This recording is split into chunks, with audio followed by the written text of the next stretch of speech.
आज का प्रसंग धनतेरस से संबंधित है। आप सभी लोग प्रसंग को बड़े ध्यान से और अंत तक जरूर सुनना। जय राधा रानी की। 5 दिनों तक चलने वाले दीपावली के महापर्व में धनतेरस का त्योहार सबसे पहले दिन मनाया जाता है और हिंदू पौराणिक मान्यता के अनुसार धनतेरस की तिथि पर भगवान धन्वंतरी का जन्म हुआ था। भगवान धन्वंतरी को आयुर्वेद और अच्छी सेहत के देवता के रूप में पूजा जाता है। दिवाली पर धनतेरस के दिन भगवान धन्वंतरी की पूजा करने से जीवन में सुख समृद्धि ऐश्वर्य और अच्छी सेहत का आशीर्वाद प्राप्त होता है। साथ ही इस दिन खरीदारी करना भी बहुत शुभ माना जाता है। धनतेरस के दिन हर तरह के शुभ कार्य प्रारंभ किए जा सकते हैं। इस दिन विशेष रूप से सोना और चांदी के आभूषण, नए बर्तन आदि खरीदे जाते हैं। धनतेरस के दिन इस प्रकार की विशेष चीजें खरीदने पर मां लक्ष्मी जी का आशीर्वाद मिलता है। ऐसी मान्यता है कि धनतेरस के दिन हम जिस भी वस्तु की खरीदारी करके लाते हैं उसमें 13 गुना की वृद्धि होती है। इसलिए आपको ध्यान रखना है कि कोई भी ऐसी गलती ना करे, ऐसी वस्तु खरीद कर ना लाए जिससे कि अशुभता आ जाए। तो धनतेरस के दिन ये चीज कौन सी है, खासकर हम आज के प्रवचन में आपको बताएंगे कि आपको इन 13 विशेष चीजों में से आपको कुछ ना कुछ वस्तुएं खरीदनी ही चाहिए। अगर आप इन सभी 13 वस्तुएं ना खरीद पाए तो इनमें से जो भी आपकी सामर्थ्य हो वह वस्तु आप घर पर खरीद कर ला सकते हैं। धनतेरस के दिन मां लक्ष्मी जी, कुबेर देवता और धन्वंतरी भगवान की पूजा करने से घर हमेशा धन धान्य सुख सुविधा और वैभव से भरा रहता है। धनतेरस के दिन जो लोग सोने चांदी से बने हुए आभूषण या सोना चांदी ना खरीद पाए उन्हें भी इस दिन कुछ चीज अवश्य ही खरीदनी चाहिए। सबसे पहली वस्तु है नई झाड़ू। धनतेरस के दिन नई झाड़ू खरीदना बहुत शुभ माना जाता है। झाड़ू को मां लक्ष्मी जी का प्रतीक माना जाता है और ऐसा माना जाता है कि नई झाड़ू से धनतेरस के दिन पहले पूजा करके फिर उसका प्रयोग करने से घर की सारी नकारात्मक ऊर्जा दूर हो जाती है और घर में सुख समृद्धि का वास हो जाता है। अगर हो सके, सामर्थ्य हो तो धनतेरस के दिन एक झाड़ू का गुप्त दान करना चाहिए। इसे आप मंदिर में किसी चौराहे पर या ऐसी जगह पर जहां से कोई भी जरूरतमंद व्यक्ति इस झाड़ू को उठाकर ले जाए वहां पर आपको रख देना चाहिए। दूसरी वस्तु है साबुत धनिया। धनतेरस के दिन आप कुछ लेकर आए या ना आए, साबुत धनिया तो हर कोई ला सकता है। साबुत धनिया लाकर दिवाली के दिन उसे पूजा करने के बाद अपने ही घर में क्यारी में या गमले में डालना चाहिए और ऐसा करने घर में आपके जो भी धन है, जो भी आय है, उसमें बरकत होने लगती है। अगर आए दिन अनावश्यक रूप से खर्चे होते हो तो उसमें भी रोक लग जाती है। इस दिन नमक भी खरीद कर लानी चाहिए। नमक अगर आप डली वाला लाते हैं तो और भी शुभ बरकत होने लगते हैं। लेकिन आजकल डली वाला नमक मिलना हर जगह मुमकिन नहीं होता है, तो आप जो भी नमक आपको मिल पाता हो वह नमक आप इस दिन घर पर लेकर आए। धनतेरस से लेकर दीपावली के अगले दिन गोवर्धन और भाई दूज तक आप इसी नमक का प्रयोग करें और इन 5 दिनों तक लगातार आपको नमक का पोछा भी घर में लगाना चाहिए। ऐसा करने से एक तो दरिद्रता दूर हो जाती है और घर से नकारात्मक ऊर्जा भी दूर हो जाती है। चौथी वस्तु जो आपको घर पर लानी चाहिए वह है गोमती चक्र। कहते हैं कि जिस घर में गोमती चक्र होता है वहां सुख, सौभाग्य और समृद्धि की वृद्धि होती है। गोमती चक्र घर पर रखने से वास्तु दोष भी दूर हो जाता है और अगर घर परिवार में किसी भी सदस्य में आत्मविश्वास की कमी हो तो धनतेरस के दिन गोमती चक्र लाकर उनके हाथ से पूजा करवाकर फिर बाद में आपको इन गोमती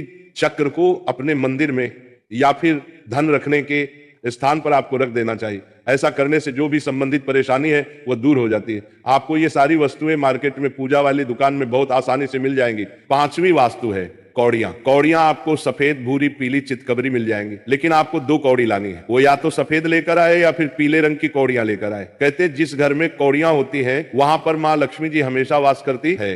कौड़ियां मां लक्ष्मी जी को आकर्षित करती है, इसलिए आज के दिन आप 5, 7, 11 या 13 कौड़ियां लाकर आप चाहे तो धनतेरस की शाम को या फिर दीपावली की रात को इनकी पूजा करके रोली, अक्षत, कुमकुम अर्पित करके फिर एक लाल कपड़े में बांधकर आपको अपने घर में जहां पर भी आप धन रखते हैं वहां रख देना चाहिए। हर साल आप इन्हीं पुरानी कौड़ियों की पूजा कर सकते हैं।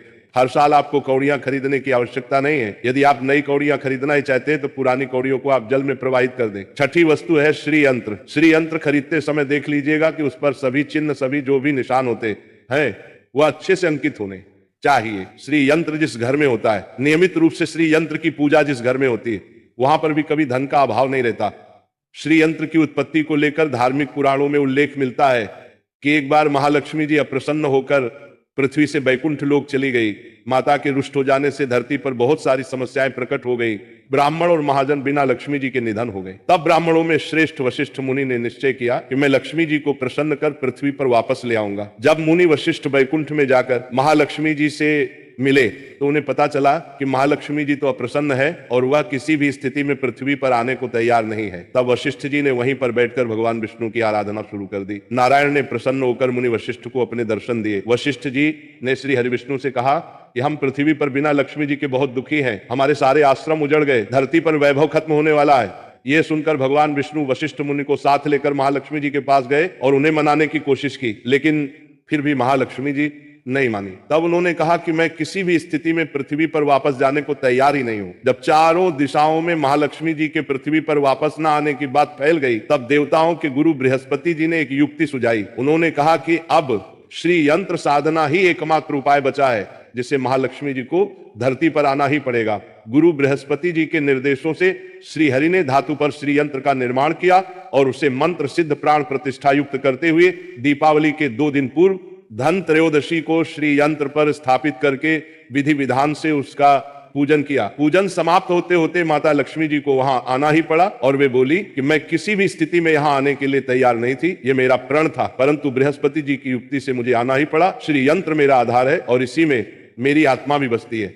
यही कारण है कि धनतेरस के दिन श्री यंत्र खरीदना चाहिए और अपने घर में स्थापित करना चाहिए। 7वीं वस्तु है 7 मुखी रुद्राक्ष की माला या फिर 7 मुखी रुद्राक्ष। अगर आप धनतेरस के दिन 7 मुखी रुद्राक्ष घर पर लाते हैं और फिर उसकी विधि विधान से पूजा करते हैं या भगवान शिव की पूजा में आप इस रुद्राक्ष को प्रयोग करते हैं, किसी भी मंत्र का जाप करते हैं, तो उससे भी आपके घर में कभी परेशानी नहीं आती, किसी प्रकार का कोई अकाल मृत्यु का भय नहीं रहता, क्योंकि दीपावली दीपों का त्योहार होता है और इस दिन अपने घर में अपने सामर्थ्य के अनुसार दीपक जलाए जाते हैं। धनतेरस के दिन भी दीप जलाने चाहिए। अगर आप चाहते हैं आपके घर में साक्षात महालक्ष्मी जी का वास सदा बना रहे, पूरे वर्ष भर आपके घर में धन की कोई कमी ना रहे, आपको कभी कर्ज लेने की नौबत ना आए, तो ऐसे में धनतेरस की शाम को आप 13 दीपक घर के अंदर और 13 दीपक घर के बाहर जलाएं। ऐसा करने से भी महालक्ष्मी जी का आशीर्वाद प्राप्त होता है। और धनतेरस के दिन 8वीं जो वस्तु है वह आपको मिट्टी के दीपक जरूर खरीद कर लाने चाहिए। मिट्टी के दीपक आप अपनी सामर्थ्य के दिन आपको जलाने चाहिए अनुसार खरीद कर ला सकते हैं। अगर हो सके तो किसी जरूरतमंद को जहां पर धन का भाव हो, ऐसे घर में आप मिट्टी के दीपक का तेल सहित और बाती सहित रुई सहित दान भी कर सकते हैं। 9वीं वस्तु जो आपको खरीद कर लानी चाहिए वह है लक्ष्मी जी और गणेश जी की मूर्ति। वैसे तो मिट्टी की मूर्ति ही घर पर लाना शुभ होता है, लेकिन यदि आप मिट्टी की मूर्ति लाना चाहे तो धातु की मूर्ति, जैसे कि आप चांदी की, सोने की या पीतल की मूर्ति भी घर पर ला सकते हैं। अगर आपके पास पहले से ही मूर्तियां हैं तो आप जरूरी नहीं है कि हर दीपावली पर मूर्ति खरीदें। धातु की मूर्ति यदि है तो हर साल आप मूर्ति न खरीदें, लेकिन मिट्टी की मूर्ति है तो उनका विसर्जन कर आपको धनतेरस के दिन नई मूर्तियां लाकर उनकी पूजा विधि विधान से करनी चाहिए। धनतेरस के दिन खरीदी गई नई मूर्तियों की पूजा आपको दीपावली की शाम को करनी चाहिए। धनतेरस के दिन आप भगवान गणेश और मां लक्ष्मी जी की जो मूर्ति खरीदे, वह खरीदते समय ये ध्यान रखें कि दोनों मूर्ति अलग अलग होनी चाहिए और दोनों ही मूर्ति में भगवान गणेश और लक्ष्मी जी बैठी हुई मुद्रा में हो, खड़ी हुई मुद्रा में लाई गई। जो मूर्तियां होती हैं वह उग्र स्वभाव की और चंचल मानी जाती हैं। अगर आप खड़ी हुई मुद्रा वाली मूर्तियां लेकर आते हैं तो वैसे में धन का भाव आप पक्के घर में लगातार बना रह सकता है। और आपको ध्यान रखना है कि जो मूर्तियां आप लेकर आए वह कहीं से भी खंडित ना हो, टूटी हुई ना हो।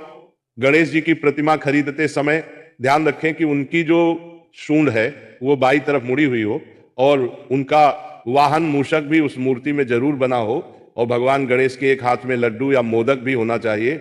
और महालक्ष्मी जी की जो मूर्ति है वह कमल के फूल पर विराजित होनी चाहिए और उनके हाथ में सिक्के हो या फिर सिक्के गिरने वाली अवस्था में हो। ऐसी मूर्तियां घर पर लाना बहुत शुभ होता है। बहुत से लोग आज के दिन उल्लू पर विराजमान मूर्ति या फिर तस्वीर घर पर लेकर आते हैं, लेकिन आपको हाथी या फिर कमल के फूल पर विराजमान लक्ष्मी जी की मूर्ति या तस्वीर ही घर पर लानी चाहिए। कभी भी प्लास्टिक कॉफिन 2 बनने वाले हैं, लेकिन मूर्ति या घर पर लानी चाहिए। पेरिस जिसे पोप कहते हैं, प्लास्टिक की मूर्तियां इस दिन नहीं खरीदनी चाहिए और ना ही पूजा में उनका प्रयोग करना चाहिए। आप केवल मिट्टी के या फिर धातु की मूर्ति ही लेकर आए। अष्ट धातु की मूर्ति भी आप ला सकते हैं। धनतेरस के दिन आपको जो 10वीं वस्तु खरीदनी चाहिए वह कुबेर यंत्र, वो आप केवल मिट्टी के धातु की मूर्ति ही लेकर आए। यंत्र जिस घर में होता है वहां पर धन के देवता कुबेर का वास होता है, साथ ही मां लक्ष्मी जी भी वहां पर वास करती हैं। आपको उत्तर दिशा में धन कुबेर यंत्र की स्थापना करनी चाहिए।